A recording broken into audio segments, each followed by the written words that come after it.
नालायक बेटा। देर रात अचानक ही पिताजी की तबीयत बिगड़ गई। आहट पाते ही उनका नालायक बेटा उनके सामने था। माँ ड्राइवर बुलाने की बात कह रही थी, पर उसने सोचा अब इतनी रात को इतना जल्दी ड्राइवर कहाँ आ पाएगा। यह कहते हुए उसने सहज जिद और अपने मजबूत कंधों के सहारे पिताजी को कार में बिठाया और तेजी से हॉस्पिटल की ओर भागा। पिताजी दर्द से कराहने के साथ ही उसे डांट भी रहे थे। धीरे चला नालायक, एक काम जो इससे ठीक से हो जाए। नालायक बोला, आप ज़्यादा बातें ना करें पिताजी, बस तेज सांसें लेते रहिए। हम हॉस्पिटल पहुंचने वाले हैं। अस्पताल पहुंचकर उन्हें डॉक्टरों की निगरानी में सौंप वो बाहर चहलकदमी करने लगा। बचपन से आज तक अपने लिए वो नालायक ही सुनते आया था। उसने भी कहीं ना कहीं अपने मन में यह स्वीकार कर लिया था कि उसका नाम ही शायद नालायक ही है।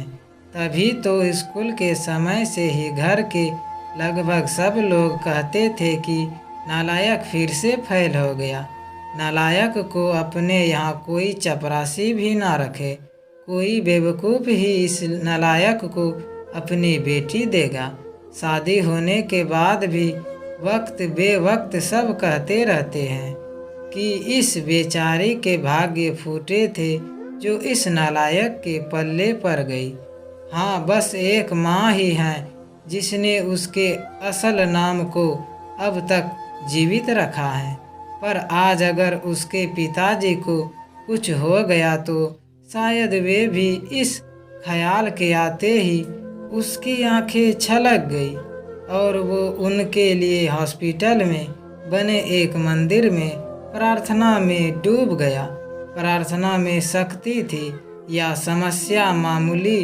डॉक्टरों ने सुबह सुबह ही पिताजी को घर जाने की अनुमति दे दी।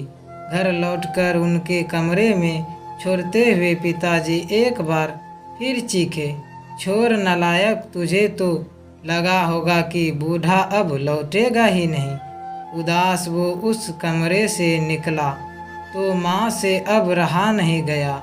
इतना सब तो करता है, बावजूद इसके आपके लिए वो नालायक ही हैं। विवेक और विशाल दोनों अभी तक सोए हुए हैं। उन्हें तो अंदाजा तक नहीं है कि रात को क्या हुआ होगा। बहुओं ने भी शायद उन्हें बताना उचित नहीं समझा होगा। यह बिना आवाज़ दिए आ गया और किसी को भी परेशान नहीं किया। भगवान ना करे कल को कुछ अनहोनी हो जाती तो, और आप हैं कि उसे शर्मिंदा करने और डांटने का एक भी मौका नहीं छोड़ते। कहते कहते माँ रोने लगी थी। इस बार पिताजी ने आश्चर्य भरी नज़रों से उनकी ओर देखा और फिर नज़रें नीची कर ली।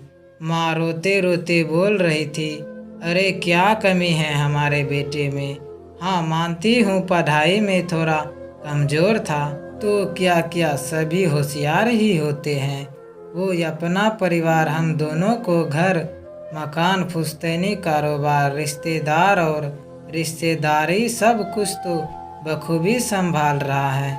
जबकि बाकी दोनों जिन्हें आप लायक समझते हैं वो बेटे सिर्फ अपने बीवी और बच्चों के अलावा ज़्यादा से ज़्यादा अपने ससुराल का ध्यान रखते हैं। कभी पूछा है आपसे कि आपकी तबीयत कैसी है? और आप हैं कि पिताजी बोले, शिवानी तुम भी मेरी भावना नहीं समझ पाई। मेरे शब्द ही पकड़े ना, क्या तुझे भी यही लगता है कि इतना सब के होने बाद भी इसे बेटा कह के नहीं बुला पाने का, गले से नहीं लगा पाने का दुख तो मुझे नहीं है? क्या मेरा दिल पत्थर का है? हाँ शिवानी, सच कहूँ दुख तो मुझे भी होता ही है, पर उससे भी अधिक डर लगता है कि कहीं ये भी उनकी ही तरह लायक ना बन जाए। इसलिए मैं इसे इसकी पूर्णतः का एहसास इसे अपने जीते जी तो कभी नहीं होने दूंगा। माँ चौंक गई। ये क्या कह रहे हैं आप? हाँ शिवानी, यही सच है। अब तुम चाहो तो इसे मेरा स्वार्थ ही कह लो। कहते हुए उन्होंने रोते हुए नजरें नीचे किए हुए अपने हाथ माँ की तरफ जोर दिए, जिसे माँ ने झट से अपनी हथेलियों में भर लिया और कहा, अरे अरे, ये आप क्या कर रहे हैं?